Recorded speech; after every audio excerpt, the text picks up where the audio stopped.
plein de choses. Ne pas être bien dans son travail, c'est déjà, comme je disais tout à l'heure, ne pas être bien orienté, donc se sentir un peu un étranger dans son environnement de travail. Si vous aimez la fantaisie et que vous êtes entouré de gens très normés, ben, vous n'êtes pas compris, vous êtes malheureux. Être malheureux au travail, c'est ne pas avoir de reconnaissance, ne pas avoir de lien avec les autres.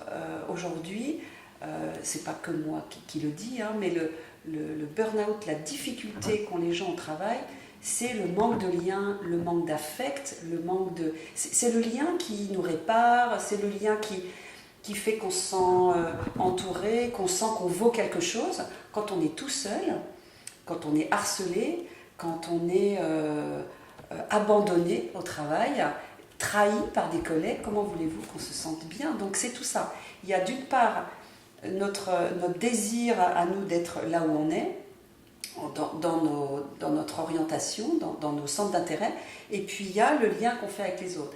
Moi je dis toujours, il vaut mieux avoir un boulot ennuyeux avec des collègues super sympas qu'un job passionnant mais être complètement trahi de tous les côtés et être tout seul. Bon, après ça dépend des personnalités, mais en tout cas je pense qu'on va mieux dans le premier cas. Enfin on va moins mal, ou on va mieux quand même.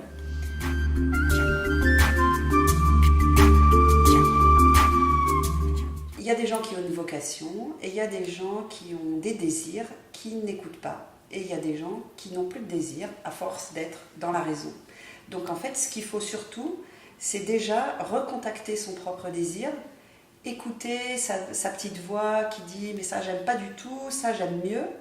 Et moi j'adore ça, c'est-à-dire que qu'est-ce qui nous fait vibrer, qu'est-ce qui fait qu'on est heureux, que ce qu'on fait a du sens. C'est pas du tout une histoire d'argent, c'est pas du tout une histoire de matérialité, encore qu'il faut un minimum bien sûr, mais on peut vivre aussi avec moins que prévu, du moment qu'on donne du sens à ce qu'on fait.